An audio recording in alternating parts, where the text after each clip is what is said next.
Hello dear viewers, welcome to this video. In this video, we will discuss about financial liabilities. But before that, let's see what we have done in our previous video. In our previous video, in video number 47, we worked on fixed asset roll forward. And we have seen that by building this fixed asset roll forward, we have come up with ending PP&E that we have incorporated in our projected balance sheet. If you go back to our balance sheet here, you see that PP&E we have forecasted for these coming 5 years.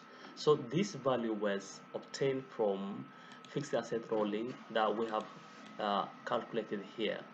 In the same way, we also took this depreciation and amortization expense from this our fixed asset roll forward sheet to our P&L statement, which is here.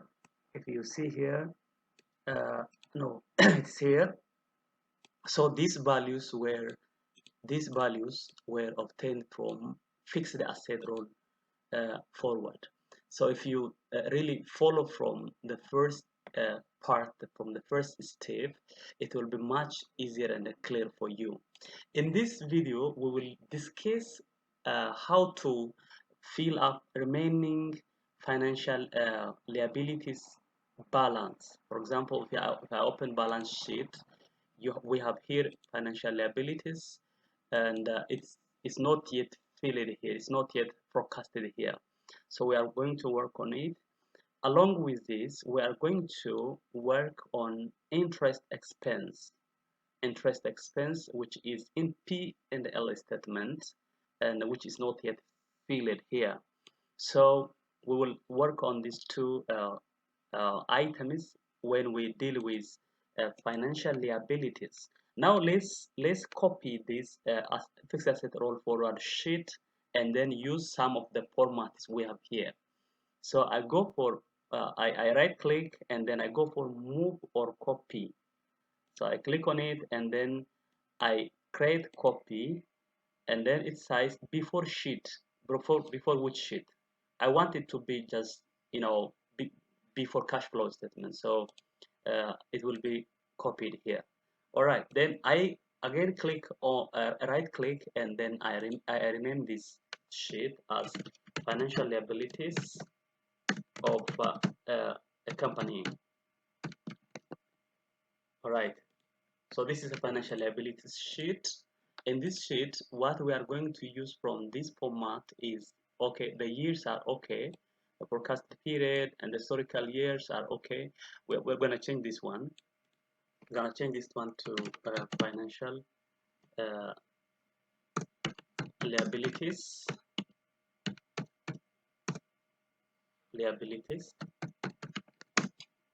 All right, and then we'll be changing this one also to beginning uh, beginning debt,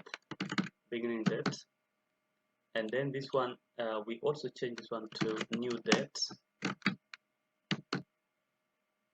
The third one is principal repayment. Yes. The last one here is the ending debt. So we will remove all these balances. We don't need these balances because these balances doesn't belong to these items. So we also do not need this depreciation and capex here. We remove this section, including it is background. All right, so we use all the format we have here. What we are going to do is we are not going to calculate here for beginning for 2019 beginning debt, new debt, principal payment, because we don't have data to do this. For example, to fill up beginning debt for 2019, we need data for 2018. So that's why we don't calculate this part. And then I put in this section in a special, maybe in this way. All right, and then we have ending date for 2019. Ending date for 2019. From where I get it, it is in the balance sheet. So I click on equal sign and I go to balance sheet. Now 2019 is here in this column. I go down to financial liabilities, which is here, and I click on it. All right, so I brought this balance from balance sheet. The reference is C13, which means column 3, row 13. So I can copy paste this one to the right, to other years. If I click here, I can see that from balance sheet, reference D13. So balance sheet, column D13 is this 610.4 million. For 2021, it is 605 million. So yes, 605 million, 610.4 million. So we have already brought the ending date for these 3 historical years. Now we know that the ending date of 2019 is the beginning date of 2020. So I equal and then I link this one. Yes. In the same way, the ending date of 2020 is the beginning date of 2021. So if I just simply drag this formula to the right, you see it takes this value here, this value here. This value is equal to D10, column D, row 10. So that's how it goes. In the same way, for 2022, the beginning date is equal to the ending date of 2021. So that's it. And then I can calculate here the ending date uh, for the ending date for 2022 by simply uh, summing up summing up all the items here. That's it. So we can also put here for 2023 the beginning date is equal to the ending date of 2022. That's it. And you can simply drag this one to the other years you have here. It is showing 00 because we have no ending date here for these years. All right. Now we know that there was no new date in 2022 and 2021 because well, these are historical data. So we put here 0.0 in the same way 0.0. So based on this data we have here, the beginning date and ending date, we can simply calculate principal repayment, which is equal to the difference of beginning date and ending date.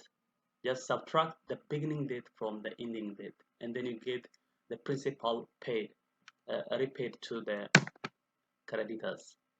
All right. So in the same way, I can copy paste this formula to the right, and I can change the format sales, the format of the sales, and to put in the bracket, which is most commonly used, means copy, paste special. I just need the format. All right. Um, all right. So what we are going to do is we are going to forecast for the future. This forecasting financial liabilities for future period is a little bit complicated. It needs a deal with creditors, and then based on the agreement, the loan schedule has to be set up. So let's create here the, let's say the agreement with the creditors, debt to be repaid in years let's say it will be repaid in 10 years. uh, there was number percent here. I'll change this percent to simply numbers. So let's say the total number of years is 10 years, and then let's uh, assume that interest rate is constant and is 9% annually, and let's assume that the annual payment, actually we can easily calculate the annual payment by using Excel formula equal sign PMT, which is payment, and you see the suggestion here. Yeah, the suggestion here you have here is rate is this one, 9%, and then the present value on, I mean, number of period, which is 10, comma, again, and then present value. The present value, for example, for we are going to calculate the principal payment, the payment. Yes. So we are calculating the payment. So we take this value, which is outstanding, and we consider as present value. You see, this is the annual payment.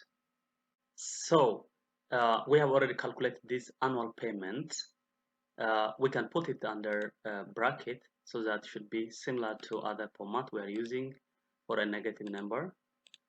Here we say it's negative because the money goes out, the cash flows out in this case, so that's why it's in bracket as a negative number. So yeah, let me put this in the percentage. All right, so what we are going to do now is we have to set loan schedule or debt schedule for the coming maybe for 10 years, but we are going to use only 5 years from there, from that schedule. So here we go, period,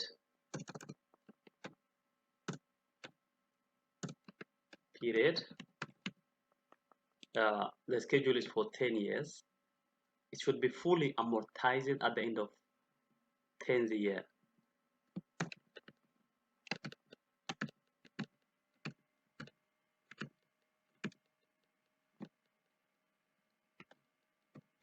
All right, and then what we are going to write here is that we write here the payment, which is the annual payment company is supposed to make to the lenders, interest,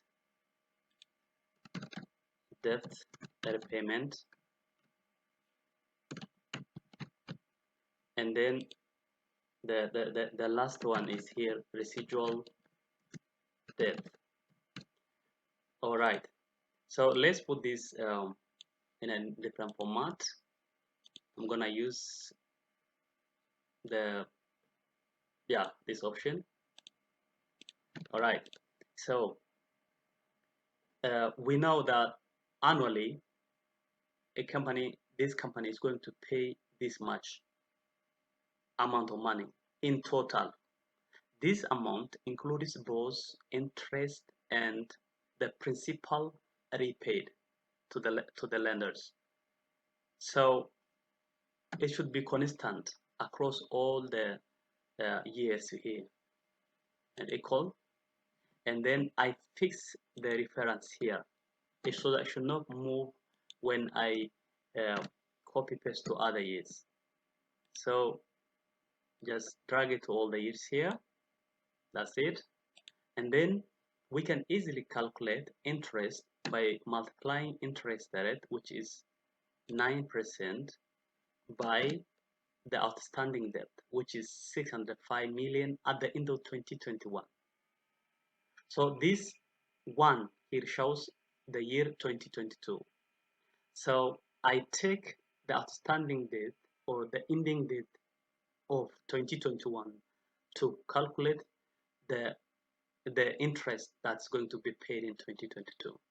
All right, so I multiply the 9% interest rate by outstanding debt here. That's it. But it should be in negative. Should be in negative. Should be in negative since it is payment. And we'll also put the format in the same way here. Paste special. I need format, and I want to do the same format. Paste special format. All right. And then what comes here is debt repayment. How can we calculate debt repayment? So you can use this simple formula here. Simple formula here. The annual payment, the one we have done, is equal to interest expense plus debt or principal repaid, which means this one 94.27 million includes both interest and debt repayment. So we know the interest, and its formula for your reference is here. Interest expense is equal to interest rate, which is 9% in our case, times outstanding debt or loan, which is the ending date of 2021 we have taken, which is 605 million we have already calculated. And then comes debt repayment. The formula to calculate debt repayment is simply subtracting interest expense from the annual payment. And then final comes here, residual debt. The residual debt is equal to outstanding debt at the end of the year minus debt repayment. So we are going to use this formula and easily calculate it. So debt repayment, as I said, the payment here, this one, includes or is a summation of the interest and the debt amount paid back. So we can simply put here the difference between the two, minus this. That's it. So if you add this together, you see here the sum is 94.27 million. So the payment which is made by the company includes interest of this much and principal of this much. All right. Then finally comes the residual debt. So now the residual debt of the first forecasted year, which is 2022, is equal to the ending date of 2021 minus, I said it plus because here it is in a minus sign, the debt repayment in that same year. So I put plus sign because we have already put it in the negative sign. If I put negative, then 2 negative will be a positive, and the number will be here overstated here. So that's it.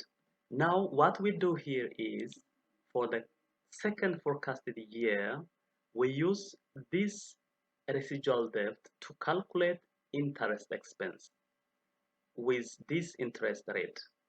So I say equal, and then I take this interest rate, which is 9%, and it should be always in a negative because it is a payment that goes out. And then I multiply this by the residual debt in the first forecasted year, which is here, equal. And then the debt repayment, as we have discussed here, is the difference between the total payment and the interest expense. So we can simply copy paste this formula here, and it works. And then finally, the residual debt of the second forecasted year is equal to the residual debt in the first forecasted year minus the debt repayment in that given year. So I still say here plus because we have put it in the negative already. That's it.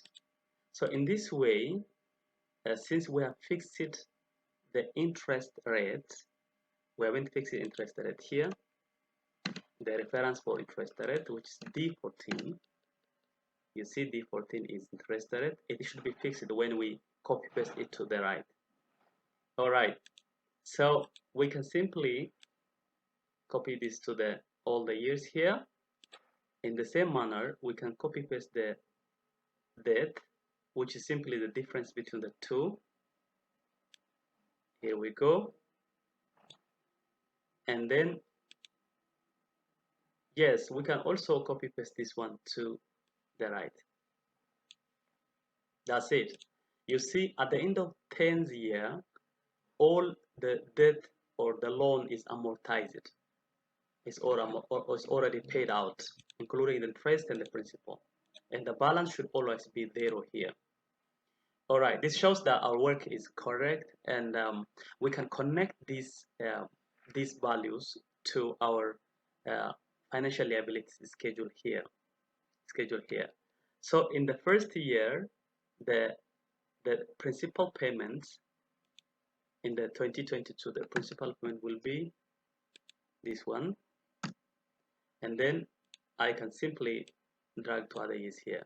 So it takes this one takes this one, the fourth year takes this one, fifth year, which is 26, takes this one.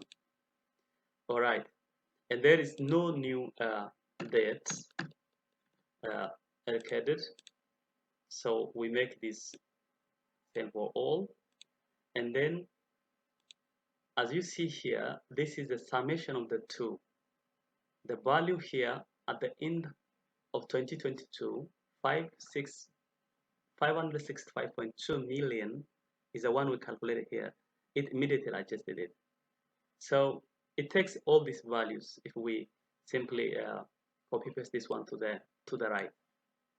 You see 521, 521, 547, 547, 52229, 42229.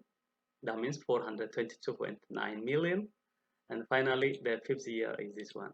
So we don't need these remaining years because we are interested only in forecasting for coming 5 years. So by now we have already finished setting up financial liabilities schedule. The remaining task will be connecting this ending date of the forecasted period in the balance sheet, and taking this interest expense, 5-year interest expense, to the P&L statement.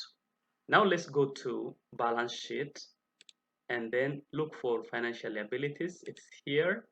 This is for 2022, equal sign, and I go to financial liabilities, and then I come here, and then equal sign, and then I simply copy paste the formula. So it takes all the values in that given row.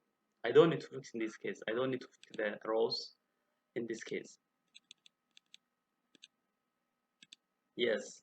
So we can check it. For example, in 2023, it's 521.8 million. 520, yes, 521.8 million. In 2026, it is 366.7 million. I go back and check. Yes, it is the same. So it took the values correctly. What is left in our financial liability schedule is interest. We have to move these interest expenses to our P&L statement. I go to P&L statement, and then they are here, equal to this one, and then just copy paste the formula, and it brings all the values from the financial liability schedule sheet. That's so good and looks so fantastic. By now we have already filling up our P&L statement, but only left with taxes. We will work on it in the upcoming videos. And from balance sheet, we are left with only cash. We will do this when we work on cash flow statement. We are going to do in the next video. And equity also will be our next remaining task. All right, I hope you have learned something new. If you have any question, you can write on the comment section and you can ask me for material if you want to really practice by yourself. Thank you for your attention and for your time. See you with another video. Bye bye.